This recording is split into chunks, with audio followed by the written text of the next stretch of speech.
Olá, minha gente, eu sou Estela Zulay, educadora parental, diretora e fundadora da Escola de Pais XD. Bem-vindos a mais um programa Família é Tudo. E hoje não só trazemos uma convidada muito especial, como trazemos com ela um tema muito urgente e importante. É com muita honra que eu tenho aqui comigo a Lígia Fleury, integrante da escola, da equipe da Escola de Pais XD. A Lígia é diretora de escola, psicopedagoga, gente, e trabalha hoje com pais e alunos e vai trazer aqui pra gente um pouquinho da história dela, mas também insights, dicas, reflexões importantes para esse momento tenso que a gente tem vivido dentro do ambiente escolar, dentro do ambiente familiar, né, Lígia? Bem-vinda. Obrigada por estar aqui com a gente. Obrigada, Estela. É um prazer estar aqui na Escola de Pais. Falar de escola é falar de criança, de adolescente, de família, né, de educação. Eu, além de ser diretora de escola, eu atuo também como assessora de várias escolas. Então, o que não falta é história para contar. Ai, meu Deus do céu. Mas antes da gente falar, né, desse tema assim denso, tenso, né? Vamos falar um pouquinho de você, entender, né? Quanto tempo você está aí no ambiente escolar, nesse mundo aí de escolas? Conta pra gente quantos aninhos. Olha, na verdade, eu estou assim, trabalhando em escola há quase 45 anos. Gente, ela começou com 5 anos a dar aula em escola. A minha vida é escola, porque quando eu estava no segundo do magistério, eu tinha de 15 para 16 anos, eu já comecei como estagiária no Colégio Santa Cruz, e lá eu fiquei 10 anos, e aí eu nunca mais parei, né? Então, eu fiquei 10 anos enquanto professora de ensino fundamental 1, aí eu fui fazer pós, psicopedagogia, eu queria mais, não sabia direito o que era esse a mais. Hoje eu tenho plena consciência que um dos grandes desafios meus era entender como o aluno aprende. Eu queria muito entender como é que funcionava as conexões neurais, para entender um pouquinho e ajudar a vida do professor, né? Como é que ele poderia mexer nessa questão do ensino para reverter a favor do aluno de como ele aprende. E aí eu já parti para a parte de coordenação, eu tive clínica também enquanto psicopedagoga, e eu fui depois para coordenação, direção de escola, e eu trabalho muito com a formação de professores também. Eu sou palestrante.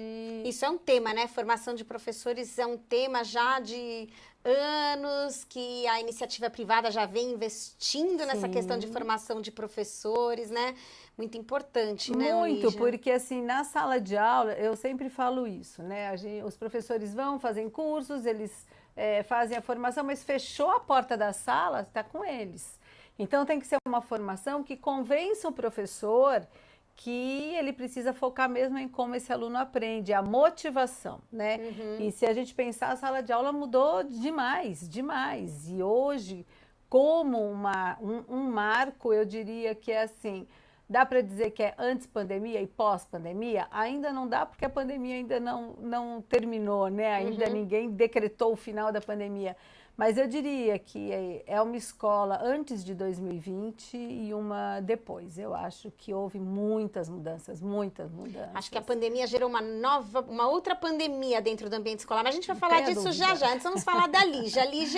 A Lígia, além disso tudo, também é mãe, né, Lígia? Sim. Mãe de quem? Eu sou mãe do Felipe, que tem 36 anos, é casado, tem as minhas netas, uma de 11 e uma de 5, moram no Sul.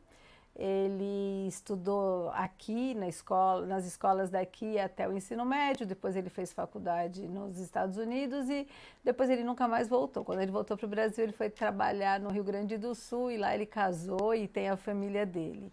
E eu sou mãe da Luísa, que também fez até o ensino médio aqui, a faculdade ela fez no exterior também. Aqui ela fez, na verdade ela fez 2 faculdades aqui em São Paulo, tá? Mas ela fez cursos de fora, complementares, então ela ficou muitos anos fora também. E ela trabalha com startup e é engraçado, você dá a mesma educação para os filhos, eles são completamente diferentes, graças a Deus, eu acho muito legal isso. Então, eu tenho um filho que trabalha numa empresa, tal. Tudo certinho. Não que a startup não seja uma empresa e certinha, mas eu costumo definir assim, ele tá ali na empresa dele, mas, né? Mas é tudo mais já certo, né? É Entre aspas. diferente. E a startup é uma coisa mais aventureira. E a Luísa é do mundo da startup. Eu também, gente. Vim pra escola de paz. Exatamente. Mas, Lígia, como é que foi pra você ser mãe e diretora de escola e pros seus filhos também, né? Porque, Então. gente, eu lembro, né, quando eu estudei em escolas assim, menores, né? Às vezes eu estudei na classe de filho de dono de escola e diretor de escola. Gente, a gente olhava diferente para eles, né? Como é que foi para você administrar a maternidade? Que para os filhos, né, de diretores, de coordenadores, querendo ou não, tem um peso, né? E eu, enquanto mãe, eu sempre cobrei, junto com o pai deles, a coisa da responsabilidade, do estudo. Em casa, o estudo era uma coisa muito importante, né? Começa assim, meu pai era médico, mas ele tinha uma carreira dentro da USP, ele era professor de medicina da USP, ele quis, né, essa carreira. A minha mãe era professora. Então a minha casa vem com essa coisa muito forte da educação. Do ambiente didático, do ambiente, né? Então na minha casa, na minha família, com o pai das crianças, também tinha muito disso. Então, a gente exigia sempre a questão do respeito, o valor da aprendizagem, por que estudar era importante, né? Então, isso sempre foi um peso. E a questão de postura. Então, tem um lado que você não pode pesar muito a mão, mas, na verdade, os nossos filhos nas escolas, eles passam como modelo, as pessoas entendem que eles não podem errar. E eu queria quebrar esse paradigma, porque eles são crianças iguais às outras crianças. Eles também iriam errar, eles também iam patinar, né? E o meu mais velho, ele tirou isso muito de letra e ele me surpreendeu. Eu tenho 2 histórias legais aí. Vamos lá. Ele, na escola, ele nunca me chamou de mãe. Nunca, nunca. Desde pequeno. Na escola eu era Lígia. E aí...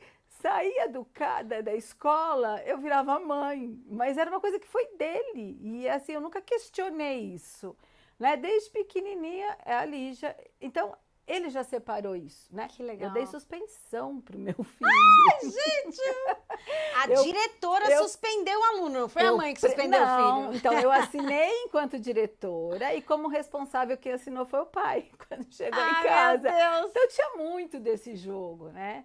Então, essa história do Felipe. E a história da Luísa, quando ela entrou na faculdade, ela disse assim para mim, mãe, amanhã você tem uma coisa para fazer. O quê? Me levar na faculdade. Eu falei, como assim, Lu? Aí ela disse, você nunca me levou para a escola. Aquilo foi um choque para mim. Como não? Você ia comigo todos os dias. Lá eu entrava com a diretora ou com a coordenadora, porque parava o carro na garagem da escola. Os outros pais não. Então, a minha mãe nunca me levou. Olha só. E aí, eu parei tudo que eu estava fazendo, né? Nesse dia eu mudei minha agenda e eu levei a minha filha na faculdade com maior honra e um maior orgulho. Olha, gente, a gente acha que profissionais da área de educação não passam por desafios, né? Não, a gente passa. E a gente que trabalha com desenvolvimento humano, com educação, seja lá, né? A gente passa por vários desafios, dores idênticas a todos os pais, né? Olha, Estela, a Luísa, uma vez, ela disse assim para mim, mãe, naquele dia para mim foi assim um choque que você fala assim, para e pensa, respira e não responde. E você vê o filme, né? E volta o filme todo, né? Ela disse assim, mãe, eu vou te contar uma coisa, mas é para minha mãe. A diretora não vai poder fazer nada com isso. E aí você fica assim, meu Deus, será que eu quero saber? Mas enquanto mãe eu tinha que saber. Então, assim, a gente passa por alguns era? Agora fiquei curiosa. Né? Eu não posso contar. Ah, meu Deus, gente! Sacanagem, eram coisas gente, da escola. Não era nada muito sério, né? Mas era, assim, uma cultura que existia entre os alunos. Lógico, se fosse uma coisa muito, muito grave, muito não. Mas era uma cultura que existia entre eles, de uma chave de uma sala que um ano passava para o outro, uma sala que não era para eles irem, enfim, era algo assim, tá, vai fazer o quê? Eu, enquanto diretora, eu só podia ficar mais antenada, né? Mas... ela não podia ser uma delatora, não né? podia de jeito nenhum. Lígia, uma curiosidade, você ajudava seus filhos na lição de casa? Ah, sempre, sempre, porque assim... Primeiro porque eu entendia que eles precisavam da autonomia para a aprendizagem deles. Então, era sempre assim. O que era ajuda, né? Era organizar o espaço, então eles sempre tiveram um espaço e um horário para fazer a lição. Enquanto não sabiam ler, a gente organizava ali, tanto que eu sempre fiz o seguinte, eu só trabalhei período integral depois que a minha caçula se alfabetizou. Eu tinha um tempo que eu queria sempre dedicar às tarefas. Tal. Depois que alfabetizou, eu passei a trabalhar período integral, porque tinha mais autonomia, né? E o ajudar na lição de casa, eu entendo como acompanhar, ver o que está aprendendo, o que não está. Ah, a letra não está boa, então capricha mais, era isso. Até a hora que assim, olha, eu vou fazer meu trabalho, você vai fazer o de você, e se precisar eu estou aqui, né? Mas eu sempre apoiei, eu sempre ajudei a ver a agenda, o que precisa, com mais antecedência, menos antecedência, mas chega uma hora que caminhava sozinho, né? Qual é a hora que caminha sozinha? Assim, tem uma hora mais ou menos comum a todo mundo? Acho que é uma dúvida que muitos pais têm, né? Não. Eu não vou... Olha, gente, deixa eu explicar para vocês.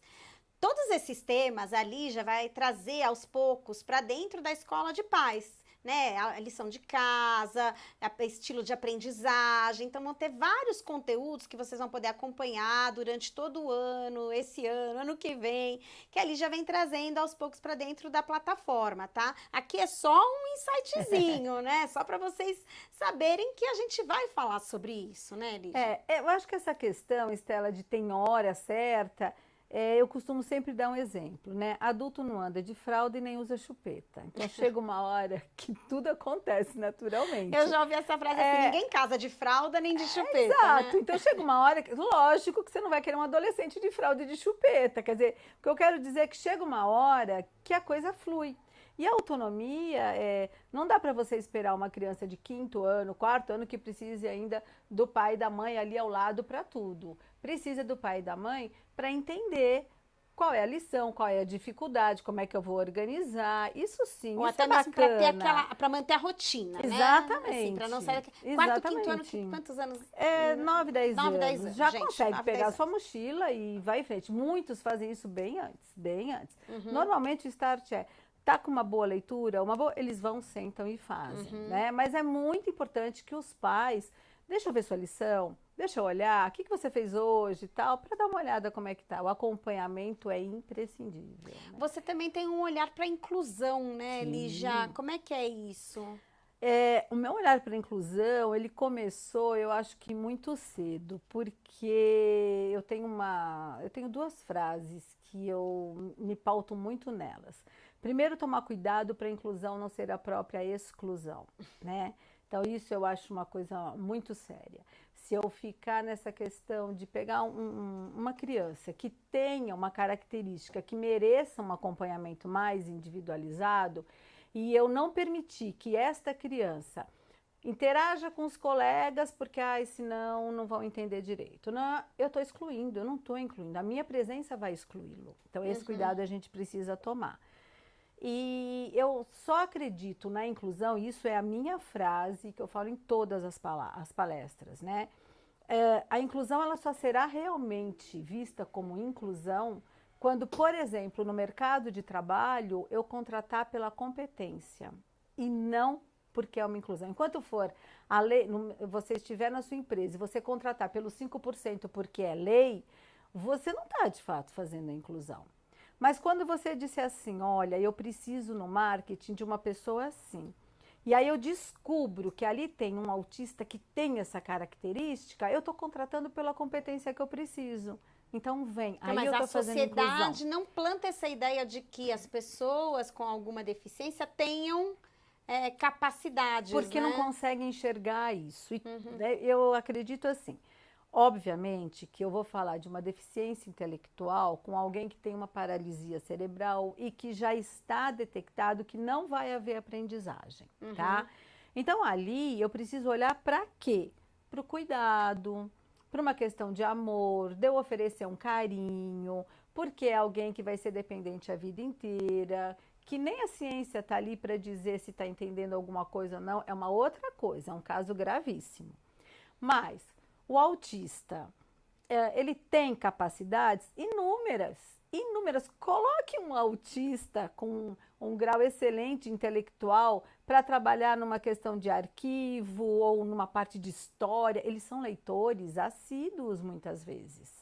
E muito inteligentes e Muito, sistemáticos. muito. Eu lembro Eles daquele cumprem filme. regras. Eu lembro daquele filme Rain Man. Nossa, Isso é entrega a idade. fantástico. Entrega a idade total, né, gente? Eu já entreguei a minha, já falei 45 anos trabalhando. Mas, gente, Rain Man é um super Exatamente, filme, né? exatamente. Que traz Tom Cruise, Dustin Hoffman, gente. Quem quiser buscar aí eu na acho que internet. ainda vale. Vale. É um filme atual. Por exemplo, vamos falar da síndrome de Down. Como eles são amorosos, e eu falo em sua maioria. Então, você quer dar um up na sua empresa? O que um Down? Ele tem um intelectual, sim, preservado, e aí você pode falar, tem níveis? Tem níveis, nem todos, mas eu estou falando da grande maioria. E tem muitos que eles são muito afetuosos, muito. Então, colocar essa afetividade na recepção, no acompanhamento, gente. Isso valoriza, porque você está contratando pela competência dele. Fantástico, adorei. Então, a gente tem que olhar para a inclusão pela competência, gente, não pela dificuldade. Pelo favor, né? Tô fazendo um favor, tô cumprindo uma obrigação. Não é assim. Não é assim. Outro dia, Estela, é muito interessante porque eu prestei assessoria para uma escola e eles falam assim, a gente não está sabendo bem, tem muita T, o que a gente faz, né? Então, muita acompanhante terapêutica depois da pandemia. E aí, assim, a princípio todo mundo fica um pouco chocado com as minhas frases, mas é porque eu acredito nelas mesmo, que eu repito. A AT, eu falei para eles, né, que o papel do AT, desse acompanhante terapêutico, AT. Eu acho que assim, é uma profissão em que eles têm que torcer para logo perderem o emprego. Por quê? Porque o AT ele está ali para desenvolver na criança e no adolescente que eles acompanham a autonomia, né, as funções executivas para fazê-los serem autônomos. Então, se eu fico como AT e está absolutamente dependente a minha criança e meu adolescente, meu trabalho não está sendo tão eficaz. Então eu falo, vocês têm que ser invisíveis aos olhos dos outros. Porque se eu tenho sempre um adulto sempre do lado de uma criança, quem enxerga dificilmente vai conseguir olhar para a competência daquela criança. Vai olhar e vai dizer, puxa, tem sempre um adulto, então é uma dificuldade. E se você vai trabalhando para dar autonomia, vai se distanciando, então eu brinco, né, nas escolas, eu falo assim, olha, entre vocês têm que ter uma competição, quem vai perder o emprego primeiro. O mais competente é quem vai perder o emprego primeiro. Com certeza. Lígia, aproveitando que a gente entrou no ambiente escolar agora, eu acho muito importante a gente usar um pouco do nosso tempo aqui para falar do que está acontecendo hoje no ambiente escolar e familiar, né? Como eu falei no começo, a pandemia gerou uma outra pandemia, que é uma pandemia da ansiedade. A gente tem visto muitas reportagens, a mídia trazendo à tona escolas que têm tido que lidar com a ansiedade dos alunos, surtos coletivos, automutilação, e enquanto isso, as mães surtando no grupo vai ter inclusive registrado aqui no canal do YouTube da Escola de Paz XD uma live, eu não sei quando isso vai para o ar, se já vai estar no ar ou se vai estar indo para o ar, sobre o grupo de WhatsApp de mães, né? Então, como é que tá essa questão, como você tem sentido essa questão da ansiedade, desses surtos coletivos, como é que está a situação emocional e psicológica dos alunos hoje e dos pais? Eu acho que se a gente vai falar do coletivo, dá para a gente afirmar que ninguém sai intacto de 2 anos de reclusão. Nós estamos falando de 2 anos, mas vamos nos focar ao primeiro ano, porque depois houve um caminhar aí gradativo. Quem quis voltar para a escola voltou, aí efetivamente aconteceu o híbrido, porque primeiro nós ficamos todos online, depois o híbrido. A escola é o lugar da socialização, é o lugar da aprendizagem. Então, quando você tira essas crianças, eles são proibidos de ir para o lugar onde eles socializam com pessoas que têm a mesma idade, mas pensam diferente. Tem essa questão do isso é meu, mas eu te empresto, isso é seu, eu tenho que pedir. Tem aquela questão de eu escolher um amigo, que eu vou escolher um amigo para viajar, mas que nem sempre é o amigo que eu vou querer para estudar. Então, eu começo a ver como é que são essas relações. Se deu algum problema em casa e eu preciso conversar com alguém, eu tenho esse meu amigo que eu não tenho mais, né? Naquele momento que eu fico em casa, eu deixei de ter. Eu tenho um professor mais próximo que pode me ajudar, né? Então ele pode chegar e o aluno chegar para o professor e pedir uma ajuda, tem a coordenação, a direção. Então isso tudo foi tirado dos alunos. Foi tirado e eles ficaram aonde? Dentro de casa.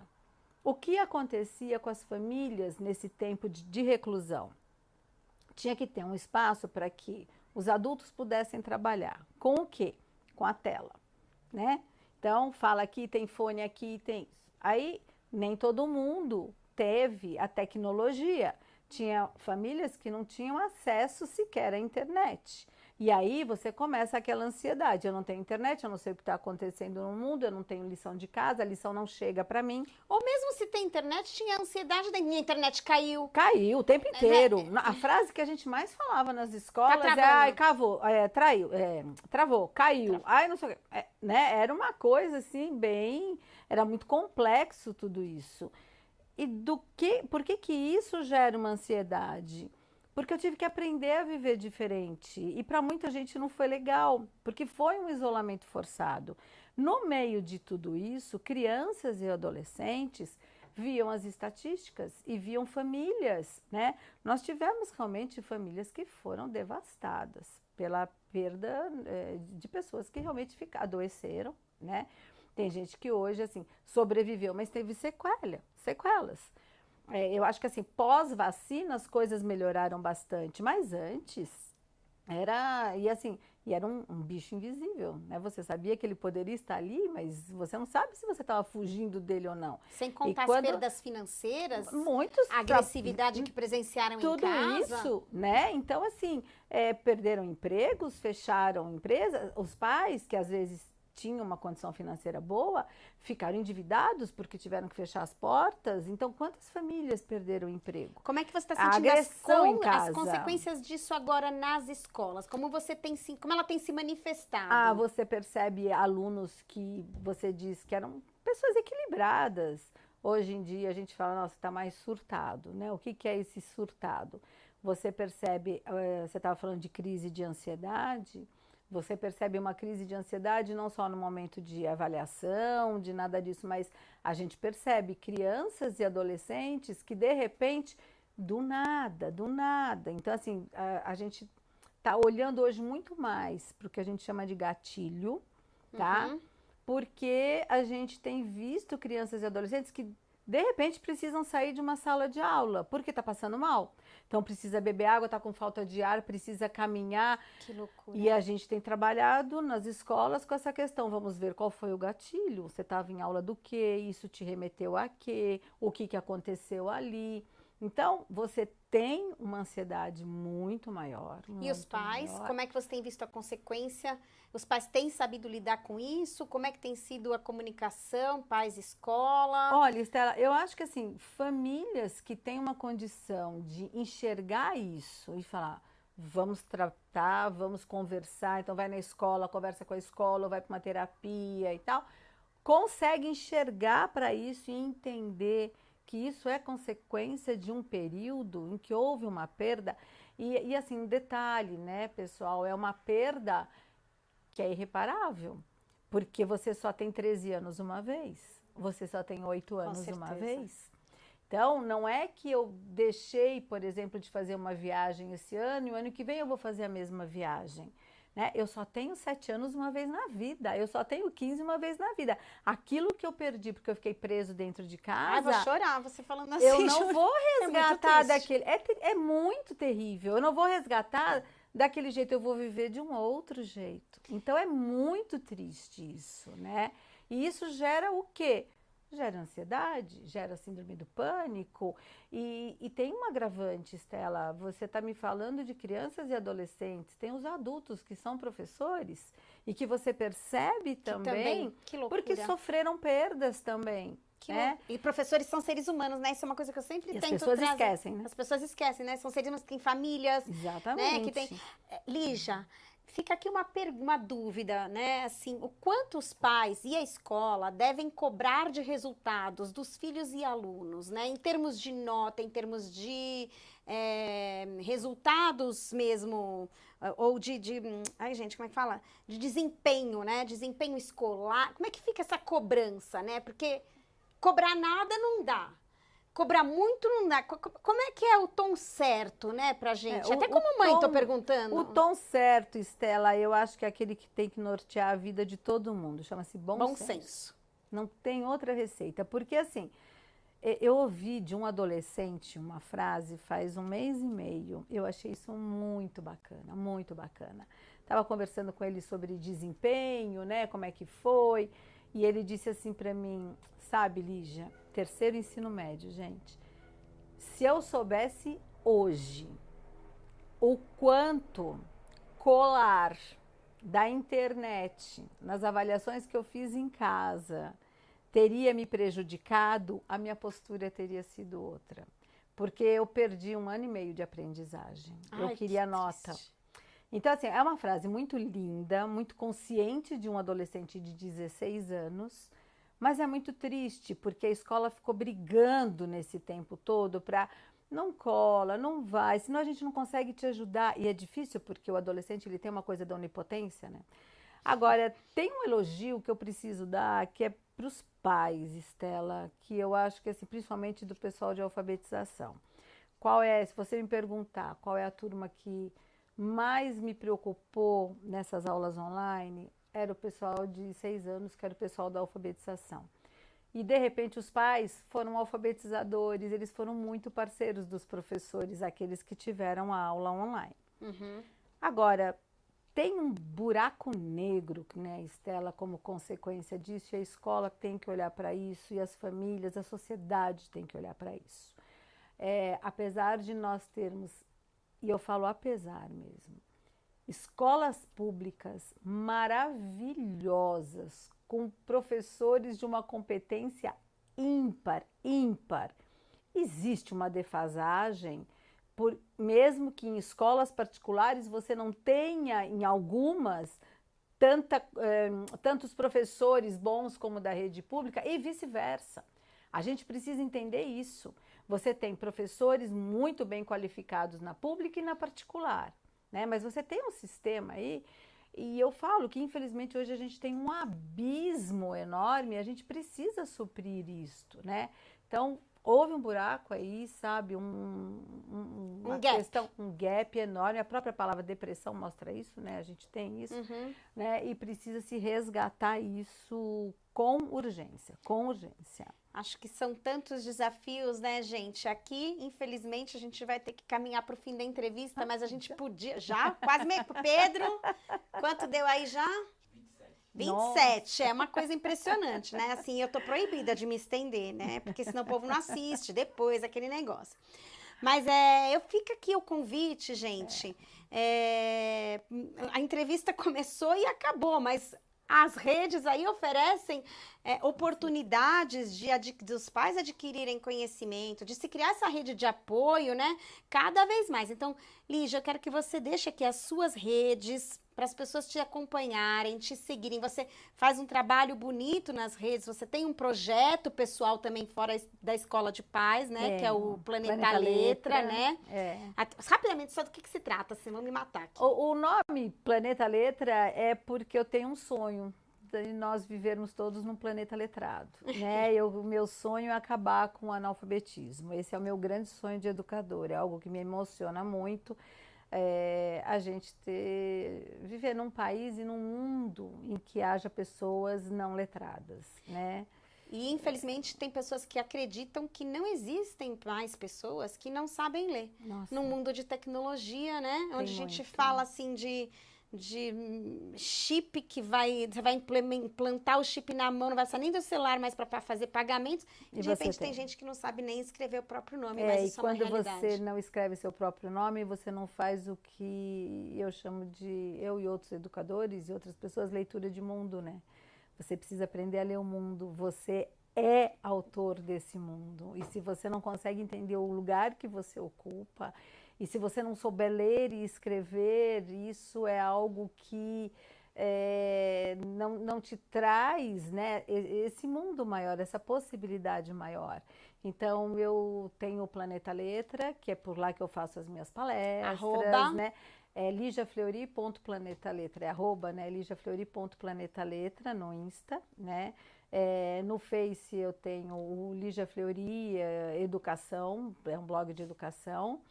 E esses são os meus, acho que, maiores contatos. Eu não sei se você quer que deixe telefone, aqui na Escola de Paz, gente. E é isso que eu ia falar. A Escola de Paz aqui vai ser um portal onde todos esses profissionais que a gente vem apresentando para vocês vão trazer conteúdos e conteúdos e conteúdos que vão ajudar os pais em todos esses desafios. E acho que a Lígia é um dos pilares da Escola de Paz nesse momento, né? Que está aí para conseguir trazer harmonia entre o ambiente familiar e o ambiente escolar, que foram os mais prejudicados. Ela, a Beth, né, Rodrigues, que também está aí com entrevista gravada, está aí trazendo conteúdos para a Escola de Paz, são figuras hoje muito importantes, cruciais dentro da Escola de Paz, não tirando a importância de todos os outros profissionais, temos a psiquiatra, mas assim, realmente essa leitura da parte do lado de lá, a gente trazer para cá, paz, é muito importante que vocês nos acompanhem, porque um conteúdo complementa o outro e vai montando um quebra-cabeças aí para trazer tranquilidade, bem-estar. Eu falo que conhecimento traz bem-estar, Com saúde, certeza. tranquilidade. E essa é a grande missão da Escola de Paz, com todos esses profissionais. Por isso, te agradeço muito, Lígia, por fazer parte desse nosso projeto da Escola de Paz, enriquecê-lo com toda a sua experiência, a sua bagagem, seu conhecimento e com a sua missão. A sua missão é a nossa missão e estamos juntos nessa jornada. Então, eu agradeço imensamente, Estela, a oportunidade. É uma honra mesmo fazer parte da Escola de Paz, um produto, né, que começou com a jornalista Estela, uma capacidade, e que tem psiquiatra, tem, né, uma gama aí de profissionais, pensando sempre no bem-estar, né, de crianças, jovens, né, dos adolescentes e das famílias. Então, para mim é uma honra participar. Obrigada, Estela. Que bom ter você com a gente nessa jornada. A gente acaba aqui mais um hashtag Família é Tudo, porque família é tudo. Eu vivo repetindo isso, não tem jeito. A gente quer construir um mundo melhor.